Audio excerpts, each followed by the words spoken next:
આવો હરિરસ પીવાની વસ્તુ જગતમાં ઘણી છે,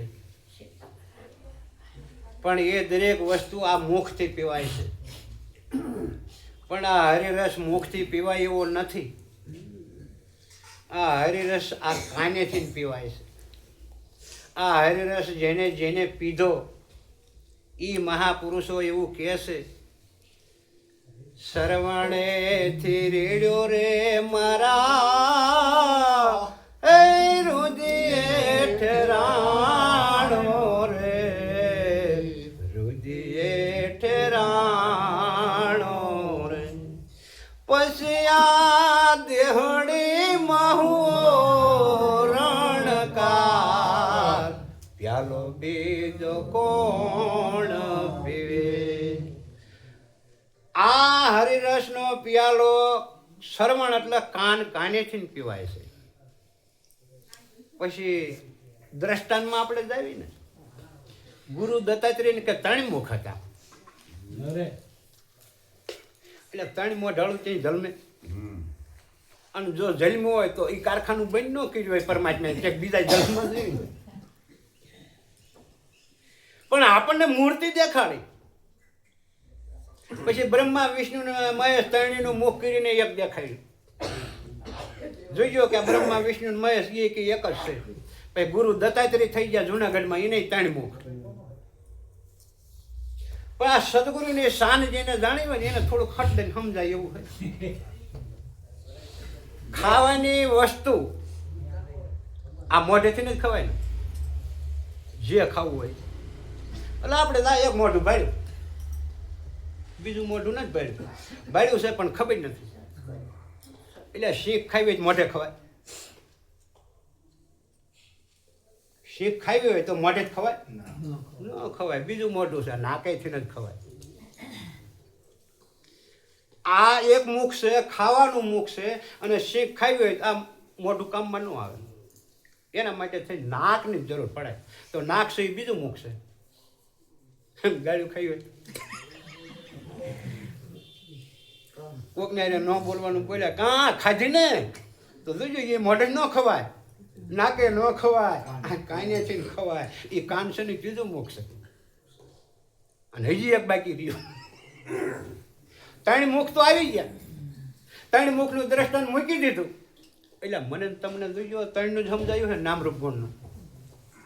હે, નામ રૂપ અને ગુણ આ 3 સમજાવી અને પછી ચોથું પદ દેખાડ્યું. એમ 3 મુખ પણ દેખાડ્યા અને મેં અહીં 3 તમને સમજાયા, પણ ચોથું બાકી રહ્યું. ચોથું તો નિરાકાર છે. માર ખાવો હોય તો ગમે ત્યાં ખવાય ને આખા શરીરમાં. જોઈજો આ ખાવાની જ વસ્તુ છે. શીખ ખાવાની વસ્તુ, ગાળ્યું ખાવાની વસ્તુ, માર ખાવાની. પણ 3 મુખ મૂકી દીધા. આ 3 મુખ આમાંય છે. એમાં અજર અમર હરિરસનો જે પ્યાલો છે આ શ્રવણ એટલે કાને જ પીવાય. બાકી બીજું બધું પીવું હોય, દૂધ પીવું હોય, શાક પીવું હોય, પાણી પીવું હોય, સાહેબ આ મોઢે. આવી જો હરિરસ પરમાત્માની જે શાન છે ને આવું જે જ્ઞાન છે, એવો જે સદગુરુનો ઉપદેશ છે, અને જો અંદર ઉતરી ગયો ને પીવાઈ ગયો ને પછી કે એને સળી બ્રહ્મ ખુમારી ન ઉતરે. પછી એનું જે સુખ મુખ કહ્યું ન જાય. પછી એને કે સંભવ નથી આ શરીરનો. આ શરીર ભલે ગમે ત્યાં પડે, એને આ શરીરની પાસે કોઈ પરવાર નથી. એને નક્કી થઈ ગયું કે આ દેહ રહ્યો એ હું નથી, હું તો દેહમાં રહેવા વાળો છું. આ દેહ જન્મો છે પણ હું અંદર રહ્યો ને એ કોઈ દી નથી જન્મો. દેહ પડી જવાનો છે પણ હું નથી મરવાનો. આ પરમાત્માને નક્કી કરવાનો છે, એ બ્રહ્મને નક્કી કરવાનો છે. અને એ બ્રહ્મ જો નક્કી થઈ જાય તો કે જેમ કુંભ મહાજળની માય. કુંભ એટલે ઘડો. પછી દરિયો હોય, તળાવ હોય કે કુંડી હોય આપણી, એમાં જઈને આમ ઘડો મૂકો, ઉડાડો, પછી ઘડાને માયપા પાણી હોય બારું. આ કળશો છે આપણે દરિયા પાસે ન જવાય, ગોળા પાસે જઈને ગોળામાં આમ કળશો મૂકી દો. કળશોની અંદર પાણી હોય કે કળશે બારું હોય? બારે હોય ને અંદરે હોય એમ મને તમને જે પરમાત્મા નક્કી કરાયો એ ચેતન પુરુષ તમારા દેહમાં છે અને દેહથી નહીં જુદો હોય. આ પરમાત્માને જાણવા માટે એક શાન કે જેમ કુંભ મહાજળની માય. પછી આપણે આરતી ગાવી છે અઠવાડિયે 15 દી. હું શું હરિમાં, હરિ છે મુજમાં, મેં નક્કી નિહાળ્યું. હું શું હરિમાં, હરિ છે મુજમાં, મેં નક્કી નિહાળ્યું. નક્કી નિહાળ્યું હોય તો વાંધો નહીં. અખિલ વિશ્વમાં કે આપ વ્યાપક છો મેં નજરે પાડ્યું. એટલે એ બેડો પાર થઈ ગયો. તો તમારામાં હરિ છે અને તમે હરિમાં છો. આ શબ્દ જો સમજી જાય આટલું સમજવાનું છે. તો હરિ કહેતો હોય ભલે ને, કૃષ્ણ કહેતો હોય ભલે ને, મારો રામ કહેતો હોય ભલે ને, મારો કૃષ્ણ કયો, રામોપીર કયો, ઈવડો ઈ જ છે. એકનો એક પણ નામ એને હોનું એક પણ ઘાટ ગણાય. પછી જેટલા જેટલા ઘાટ એટલા નામ બોલાય. કૃષ્ણનો ઘાટ હોય કૃષ્ણને ભજે. મૂળ તો ઘાટ જ હતો દેહનો. પણ એની અંદર આવડો આ એક તત્વ જે રમી રહ્યું છે એ બધાની અંદર એ જ હતો. હું અને તમે અત્યારે હાલમાં જ્યાંથી સુવાસ લેવી છે ને અહીંયાથી જ મારા રામે લીધો. હે એ રામચક બીજે સુવાસ લેવા નતા ગયા. સુવાસ લેવામાં હું અને તમે જ્યાંથી સુવાસ લઈ રહ્યા છીએ એક જ જગ્યા બધાની છે. બસમાં બેઠા ને એક સીટમાં એક હરિજન હોય, એક દરબાર હોય. તેમ ઓલા ઊભો કરી, અય ભાઈ તારો સુવાસ મારા નાકમાં ગીરી દઈશ. સુવાસ છે કોઈ નાતી જાતિ માયલો નથી.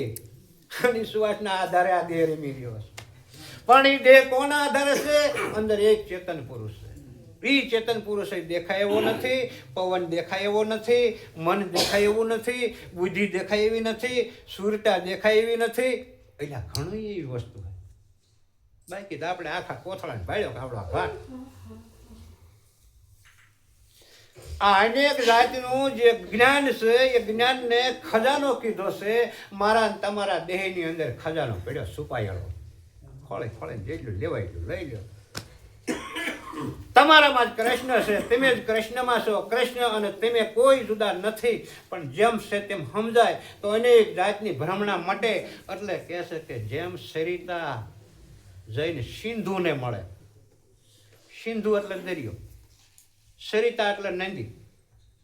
પછી એ નદી જ્યારે આમ હાલી જતી હોય ને તારે કોઈ એને ભાદર કે, કોઈ નદી કે, પછી અમુકના નામ હોય કે આને ગંગા નદી કહેજો ને, આને સરસ્વતી કહેજો ને, આને નર્મદા કહેજો ને, આને કાવેરી કહેજો ને, આને તાપી કહેજો ને, આને ભાદર કહેજો ને. આ બધા નામ હોય.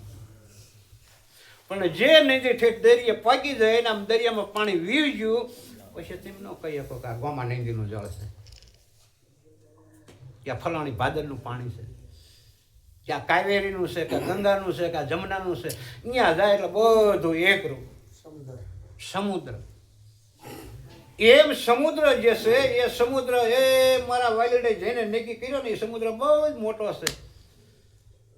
આભથી ઊંચા હે પવનથી ઝીણા, આદમ હે પરમ પારા, આ વધે ઘટે નહીં રવે બરાબર, કાયમ હે કિરતારા, અમર પિયાલો મારા ગુરુજીએ પાયો. આવો અમર પિયાલો મને તમને પાયો. એ સરિતા જ્યારે સાગરમાં મળી જાય પછી એનું નામ ને રૂપ બધું મિથ્યા. એમ જ્યારે મારા ને તમારા બરોબર લક્ષ્યમાં આવી જાય કે આ પરમાત્મા છે ને આના જ ગાણા ગાય આખું જગત. જાણા છે એ ગાય છે, નથી જાણતો એ ગાય છે, અટકળે ગાય છે, પણ મૂળ એના ગાણા ગવાય છે. એ જ પરમાત્મા અખિલ વિશ્વમાં એક છે. કોણ કે ઘૂમી રહ્યો એટલે અખિલ વિશ્વમાં તું ઘણું ને એટલું મારી વાણીને વિરામ આપું. બીજા જે આપણે ગાવાવાળા 2-4 બાકી હે. બોલો સદગુરુ મહારાજ.